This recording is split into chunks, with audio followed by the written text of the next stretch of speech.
Hello friend, आप सभी का स्वागत है आपके अपने परिवार एमकेएस वर्डी में। तो फ्रेंड, आज की इस वीडियो में हम लोग बात करने वाले हैं आरपीएफ कांस्टेबल के जो है मैथ के कुछ इंपॉर्टेंट जो है क्वेश्चन के बारे में। और जो भी बच्चे जो है आरपीएफ कांस्टेबल का फॉर्म फिलअप किए होंगे तो आप सभी लोग जो है तैयारी में लग जाइए, क्योंकि जो है आपको 2 से 3 मंथ के अंदर जो है आपका एग्जाम का जो है डेट अनाउंस हो जाएगा, यानी कि एग्जाम जो है आपका होने वाला है, बहुत नज़दीक आ गया है। तो आप सभी को जो है अभी से ही तैयारी में लग जाना है, ठीक है। तो उसके लिए हमारे चैनल पर जो है आपको मैथ का जो है प्रैक्टिस सेट प्रोवाइड कराया जा रहा है। तो जैसे कि आज की इस वीडियो में हम लोग जो है मैथ के कुछ इंपॉर्टेंट क्वेश्चन को देखने वाले हैं और कंसेप्ट को सीखने वाले हैं। तो चलिए वीडियो को स्टार्ट करते हैं। तो आज का सबसे पहला प्रश्न है हमारा कि दो संख्याओं का एलसीएम और एचसीएफ क्रमशः 60 और 5 है। यदि एक संख्या को 2 से विभाजित किया जाता है और भागफल 10 है तो दूसरी संख्या क्या है। देखिए, क्वेश्चन बहुत ही प्यारा है, मजेदार है, और कंसेप्ट जो हम बताएंगे वो भी इससे भी अच्छा, बहुत ही अच्छा बोल सकते हैं, इसमें टाइम आपका बहुत कम लगेगा। देखिए कंसेप्ट क्या है। तो सबसे पहले जो क्वेश्चन नंबर 1 यहाँ से हम लोग लिख लेते हैं। तो क्वेश्चन नंबर 1 में डाटा दिया है कि एलसीएम बराबर है किसके, 60 के, और एचसीएफ बराबर है किसके, 5 के। और ये बोला गया है कि जो एक नंबर है उसे 2 से हम भागा दे रहे हैं, तो 10 बार में कट जा रहा है। आप खुद सोचो कि कोई नंबर है, उसमें हम 10 से भागा दिए, आप वो 10 बार में 10 से नहीं 2 से भागा दिए। जैसे यहाँ पे मान लीजिए कि यहाँ पे कोई नंबर है, यहाँ पे कोई नंबर है, हम 2 से भागा दे रहे हैं और ये नंबर 10 बार में पूरी पूरी तरह से कट जा रहा है, तो ये नंबर क्या होगा। तो कुछ नहीं, इसका और इसका मल्टीप्लाई कर देंगे तो उसका आंसर हो जाएगा 20 कि सर जो 20 है, 20 को 2 से भागा देंगे तो 10 बार में कट जाएगा। यानी कि ये आपसे क्वेश्चन में ये कहना चाह रहा है कि जो एक नंबर है वो क्या है, 20 है। तो यहाँ पे एक नंबर यानी कि ए बराबर मान लेंगे 20, और हमें बी पता करना है, ठीक है। बोला है कि अगला नंबर क्या है, दूसरा नंबर क्या है, यानी कि बी वाला हमें पता करना है। अब देखिए बात, आपको पता होगा कि एलसीएम मल्टीप्लाई एचसीएफ बराबर होता है दोनों संख्याओं के गुणनफल। तो ए मल्टीप्लाई बी, दोनों संख्याओं के गुणनफल के। तो एलसीएम कितना है 60, एचसीएफ कितना है 5, ए कितना है 20, और बी निकालना है। आप सभी को पता होगा कि मल्टीप्लाई का चीज अगर बराबर की इधर लाते हैं तो डिवाइड में जाता है। तो 60 मल्टीप्लाई 5, ये 20 को हम लोग लाएंगे तो कहाँ आएगा, डिवाइड में, यानी कि भागा में, नीचे काट लो। 20 तिहाई 60, 5 तिहाई 15, तो जो बी का मान आया वो आपका कितना आया, तो 15 आया। और आपसे क्वेश्चन में यही पूछा है कि वो अगला नंबर क्या है। तो अगला नंबर 15 है, यानी कि इस प्रश्न का जो करेक्ट आंसर होगा वो ऑप्शन नंबर आपका बी हो जाएगा 15।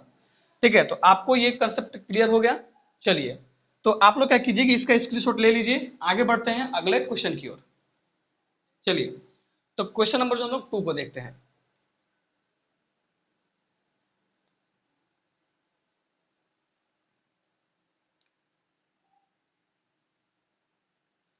पढ़िएगा ध्यान से। कह रहे कि किसी धनराशि पर 8% वार्षिक ब्याज दर से 2 वर्ष में प्राप्त साधारण ब्याज और वार्षिक रूप से चक्रवृद्धि होने वाले चक्रवृद्धि ब्याज के बीच अंतर 16.80 रुपया है। तो वह धनराशि कितनी है। ठीक है, देखिए कभी भी साधारण ब्याज और चक्रवृद्धि ब्याज के बीच में अंतर वाला सवाल आ जाए तो उसको अगर आप बेसिक से जाइएगा तो बहुत टाइम लगेगा। देखिए बेसिक क्या कहता है, तो बेसिक में आपको फॉर्मूला यूज करना पड़ता है, फिर फॉर्मूला यूज करिएगा साधारण ब्याज का, माइनस कीजिएगा चक्रवृद्धि ब्याज का, तो उसमें टाइम लगेगा आपका। सबसे बढ़िया क्या कीजिए कि इसका एक छोटा सा फॉर्मूला होता है जिसे आप लोग याद कर लीजिएगा।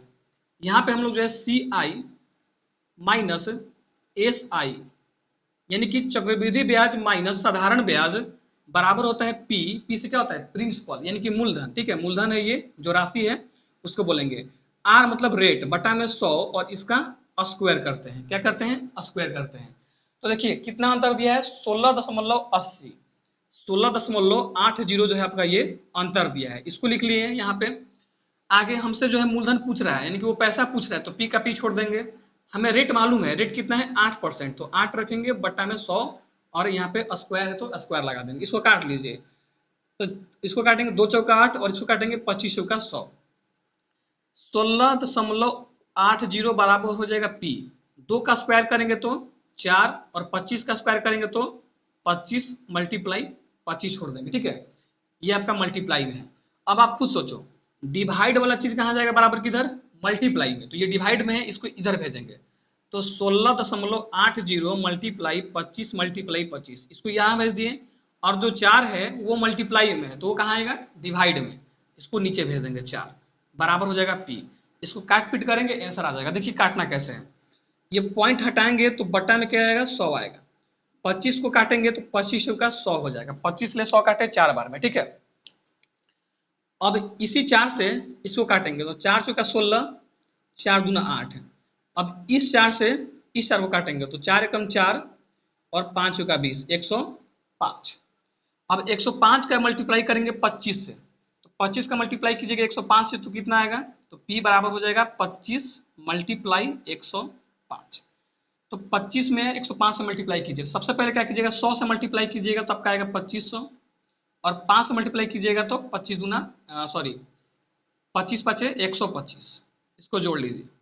तो 5 एकम 5, 2 का 2, 5 एक 6 और 2 एक का 2, यानी कि 2625 रुपया जो है हम लोग का मूलधन था। अगर बात करें ऑप्शन की, तो ऑप्शन नंबर जो डी है इस प्रश्न का बिल्कुल ही करेक्ट आंसर हो जाएगा, ठीक है।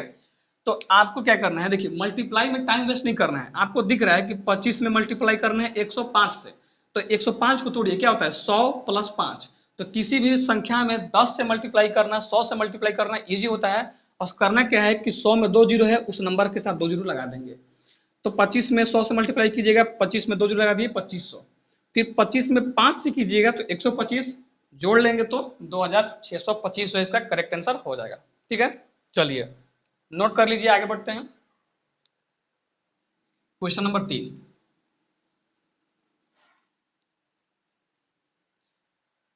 क्वेश्चन नंबर जो है 3 को देखिएगा। क्वेश्चन नंबर 3 में कह रहा है कि किसी कक्षा में 15 छात्रों की औसत आयु 14 वर्ष है, उनमें से 6 छात्रों की औसत आयु 15 वर्ष है और अन्य 8 छात्रों की औसत आयु जो है वो 13 वर्ष है। तो 15वां छात्र की आयु ज्ञात कीजिए। देखिए प्रश्न में बोला है कि एक कक्षा में जो है 15 छात्र हैं और इन 15 का जो औसत आयु है वो 14 साल है, जिसमें से 6 का औसत आयु कितना बोल रहा है, 15 बोल रहा है, और 8 का औसत आयु कितना बोल रहा है, तो 13 बोल रहा है। तो आपको बताना है कि 15वां जो एक लड़का बच गया उसका औसत आयु नहीं, उसका आयु क्या होगा, ठीक है। क्योंकि एक व्यक्ति का जो आयु होता है वही उसका औसत आयु होता है। जैसे हम बोलें कि मेरा आयु है 20 साल, यानी कि जो औसत भी होगा वो भी 20 होगा। अगर मैं ये बोलूं कि मेरा आयु है 20 साल और मेरे भाई का आयु है 40 साल, अब हम दोनों का औसत आयु क्या होगा, तो वहां पे आयु को जोड़ के 2 से डिवाइड करेंगे तो वो औसत आयु होता है। तो आपको बताना है कि जो एक लड़का बच गया उसका आयु कितना है।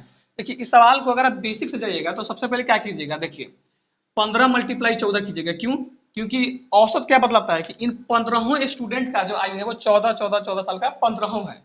तो कुल आयु की बात करेंगे तो कुल आयु यहाँ से कितना निकलेगा, 15 मल्टीप्लाई 14, ठीक है। ये कुल आयु 15 का आयु, इसमें से माइनस करेंगे, किसका दिया है, 6 का दिया है 15 साल, 6 बच्चों का 15 साल, तो 6 मल्टीप्लाई 15, और इसको भी माइनस करेंगे तो इसको जोड़ लेंगे ऐसे ब्रैकेट लगा के, 8 में 13 से गुणा कर लेंगे, 8 मल्टीप्लाई 13, क्योंकि 8 बच्चों का आयु है 13 साल औसत आयु, तो 8 मल्टीप्लाई 13, ये 8 बच्चों का आयु निकल गया, ये 6 बच्चों का आयु निकल गया, 8 और 6 14, इतना जो है वो 14 बच्चों का आयु है, और ये 15 बच्चों का आयु। जब 15 बच्चों की आयु में से 14 बच्चों की आयु को माइनस करेंगे तो जो बचेगा वो एक ही बच्चे का आयु बचेगा।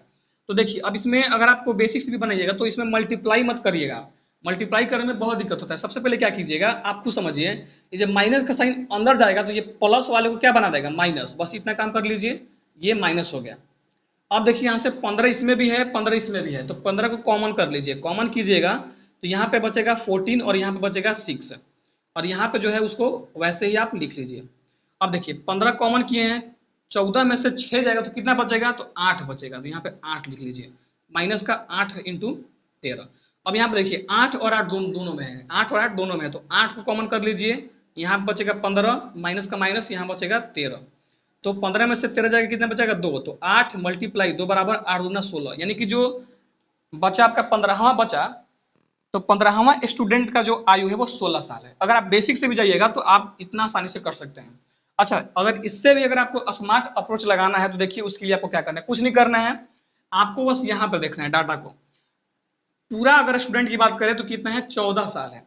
तो आपको इस आयु को जो है यहाँ पे आपको लिख लेना है, ठीक है। इन दोनों के बीच में आपको लिख लेना है 14 साल। ये देखिए, ये 14 से कितना अधिक है, एक अधिक है। और कितना स्टूडेंट है, 6 अधिक। ये 14 से एक अधिक है और स्टूडेंट कितना है, 6। तो 1 मल्टीप्लाई 6 करेंगे, यानी कि ये लोग जो है 6 अधिक है, 6 साल क्या है, अधिक है। ये देखिए, ये 14 से एक कम है और कितने में छात्र हैं, 8 छात्र हैं। तो 1 मल्टीप्लाई 8 करेंगे, यानी कि ये जो है 8 साल कम है और ये 6 साल ज़्यादा है। तो आप देखिए, हमने जो औसत माना है वो माना है 14, इसमें 6 साल अधिक निकल गया, इसमें 8 साल कम निकल गया। तो इस +6 को इसमें क्या करेंगे, माइनस कर लेंगे। तो +6 और -8 कितना बचेगा, अगर इन दोनों को अगर आप सॉल्व कीजिएगा, प्लस का 6 और माइनस का 8, तो आपके पास मिलेगा आंसर माइनस का 2 साल। अब हम माइनस के 2 साल पर चल रहे हैं। अच्छा, जो 15, इसमें बोला कि 15वें स्टूडेंट का जो औसत आयु है 14 साल है, तो जो 15वां लड़का होगा उसका भी आयु कम से कम तो 14 होगा ही होगा, ठीक है। और यहाँ पे ये बोला है कि अभी हम लोग -2 में चल रहे हैं, तो अगर माइनस का साइन आपको दिखेगा तो उस 14 में ये 2 ऐड कर देंगे। अगर प्लस का साइन दिखेगा तो 14 में 2 माइनस कर लेते हैं। तो 14 में 2 जोड़ेंगे तो 16 साल, यानी कि जो स्टूडेंट है उसका आयु कितना साल होगा, 16 साल होगा। ये स्मार्ट अप्रोच है, एक दो बार माइंड से लगाइएगा, आपके माइंड में सेट हो जाएगा। इतना करने की आवश्यकता नहीं पड़ेगी, आप केवल देख के बता सकते हैं कि कितना जो है आंसर इसका आएगा, ठीक है। चलिए, इसको नोट कर लीजिए, आगे बढ़ते हैं क्वेश्चन नंबर 4 की ओर।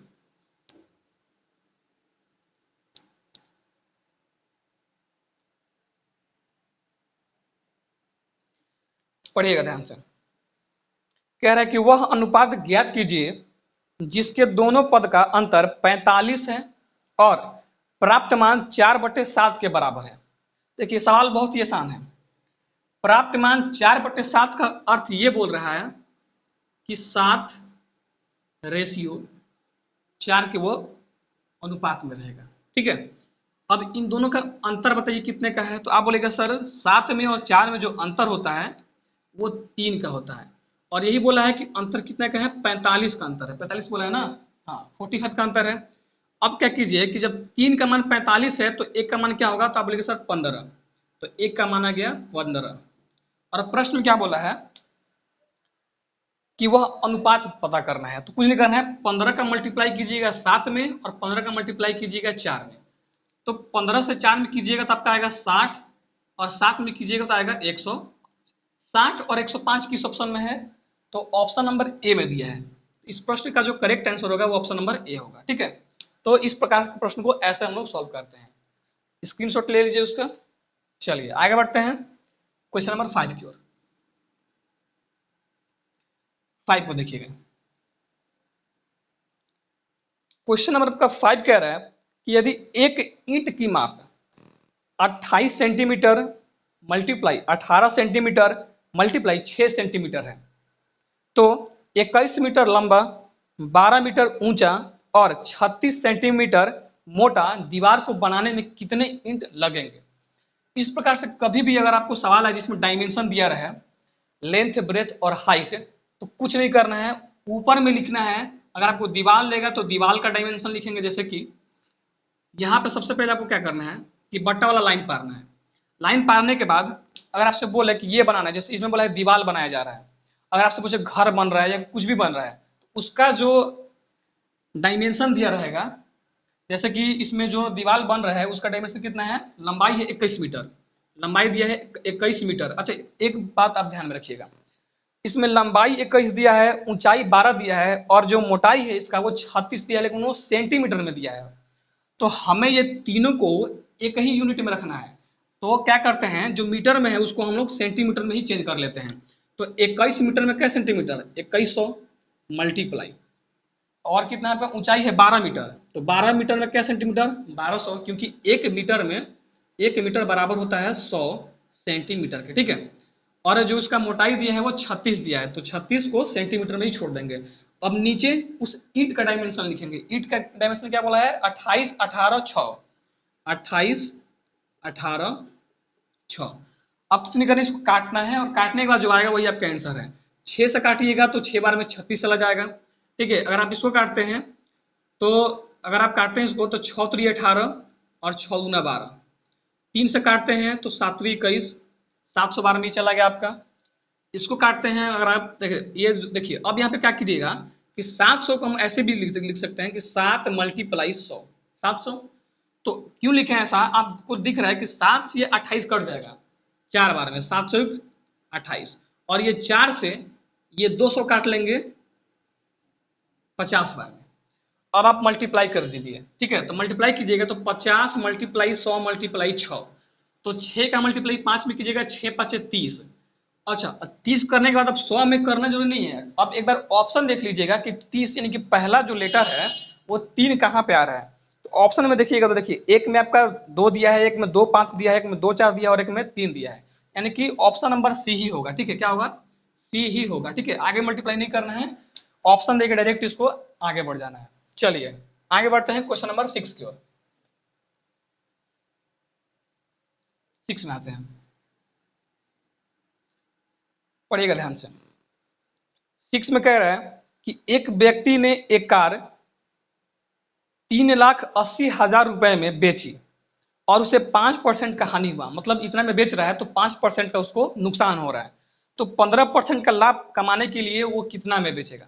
ठीक है, तो यहाँ पर देखिए क्या बोला है कि 3,00,000 जो है, 3,80,000 में, 3,80,000 में मैं किसी चीज को बेच रहा हूँ, मुझे 5% की हानि हो रही है, मतलब ये जो चीज है वो कितना का मान दिया है, ये 95%, 95% का ये मान दिया है। 95 क्यों, क्योंकि 100 में कोई भी चीज अपने आप में 100% होता है। अगर मुझे हानि नहीं होती तो हम यहाँ पे 100% लिखते, लेकिन मुझे हानि हुई कितने की, 5 की, तो 100 में से 5 माइनस कर लेंगे। अगर ये बोलता है कि इतना में बेचने पर 5% का लाभ हुआ, तो 100 में 5 जोड़ते हैं, 105 लिखते हैं। ठीक है, तो यहाँ पर हानि बोला है तो 95 लिखेंगे 5 माइनस करके।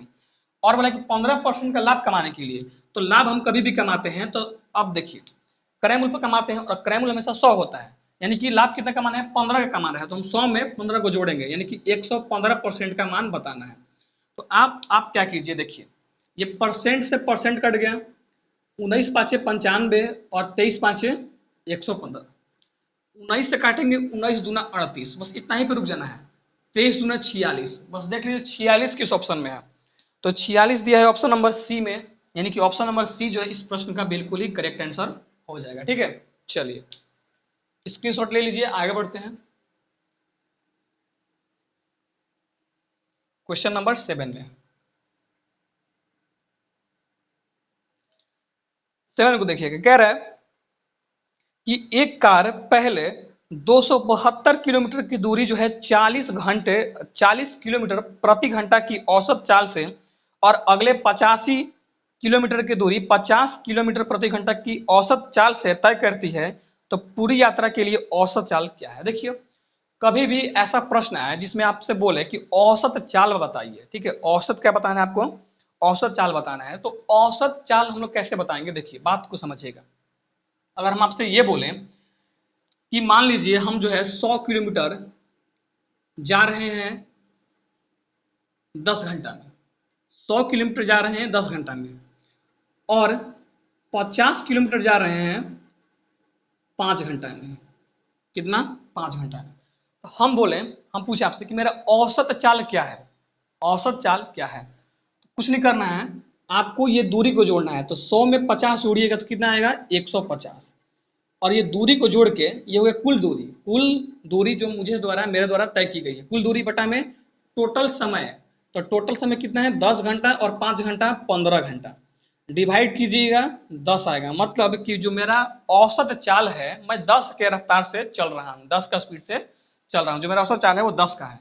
तो उसी प्रकार से इस प्रश्न में आप लोग देखिएगा कि आपको बोला है कि 272, कितना, 272 272 किलोमीटर जो है हम लोग जा रहे हैं 40 के स्पीड से, और बोला है कि 85 किलोमीटर हम लोग जा रहे हैं 50 के स्पीड से।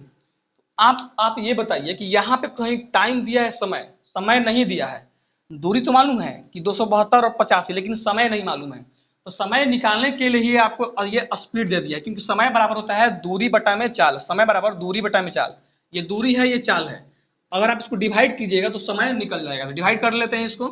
तो देखिए 40 को क्या लिखते हैं, 4 मल्टीप्लाई 10, और 5 को क्या लिखते हैं, 5 मल्टीप्लाई 10, ऐसा क्यों बता रहे हैं आपको अभी समझ में आएगा। देखिए 4 से काटेंगे तो 6 बार में जाएगा 24, और 3 बार में जाएगा 12, और 10 से किसी भी नंबर में डिवाइड करते हैं तो डिवाइड करना ईजी होता है, एक जीरो है तो एक नंबर के बाद दशमलव बिठा देंगे तो 6.3, ये टाइम निकल गया। अच्छा, इसमें 5 से काटिएगा तो 17×5 = 85 और 10 से डिवाइड कीजिएगा तो एक अंक के बाद दशमलव यानी कि 1.7। सिंपल।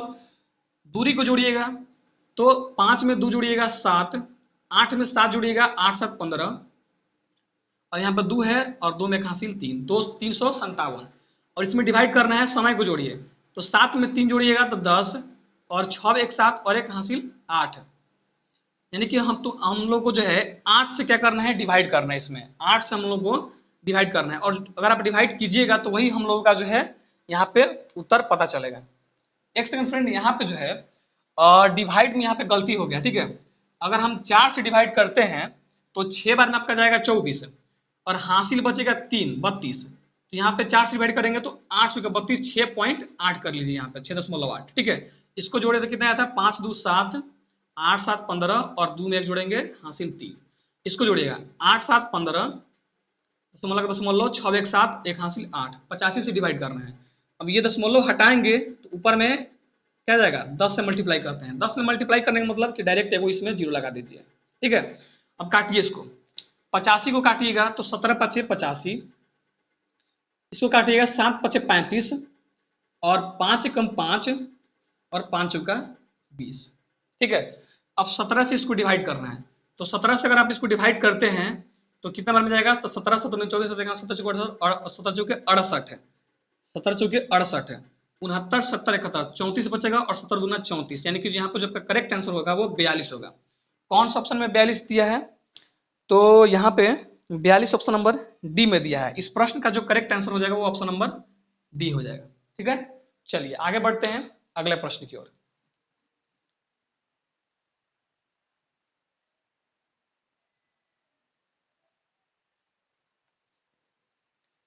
चलिए क्वेश्चन नंबर 8 की ओर बढ़ते हैं। तो देखिएगा 8 में क्या दिया है आपका,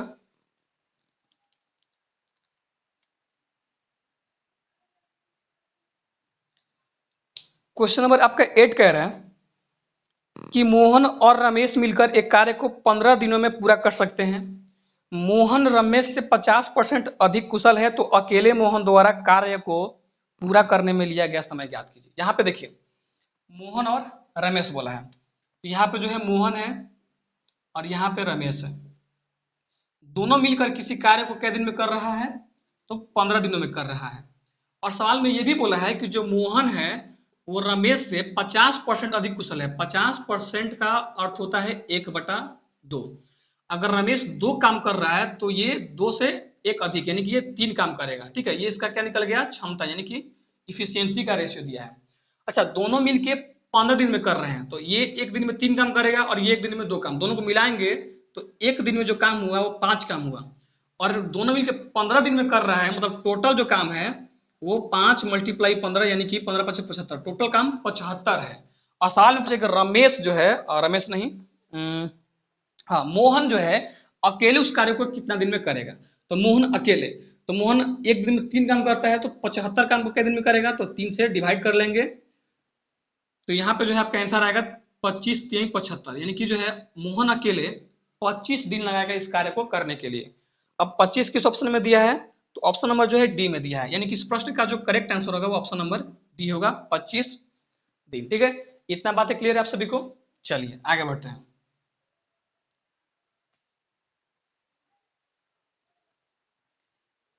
क्वेश्चन नंबर जो है हम लोग 9 की ओर बढ़ते हैं, तो क्वेश्चन नंबर 9 को देख लेते हैं।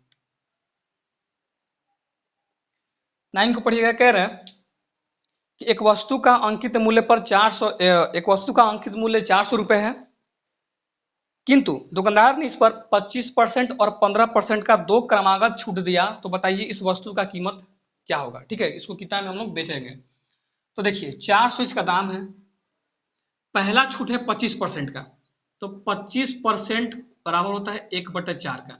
400 का 1/4 निकालिएगा तो 100 आएगा, 400 में से 100 को माइनस कीजिएगा 300 आएगा। अब 300 पे फिर छूट दे रहे हैं 15% का, डबल 0 15 3 45, यानी कि 300 में 45 का छूट दे रहे हैं, तो कितना में सामान बेचेंगे, तो यहाँ पे 5 हो जाएगा और 50 हो जाएगा, यहाँ पे 255, यानी कि जो वस्तु है हम लोग 255 में सेल करेंगे। ऑप्शन नंबर बी जो है इस प्रश्न का बिल्कुल ही करेक्ट आंसर हो जाएगा। ठीक है, अभी फ्रेंड्स वर्तमान में देखिए यहाँ पे जो है लाइट कट गया है, जिसकी वजह से जो है थोड़ा दिक्कत होगा आप लोगों को।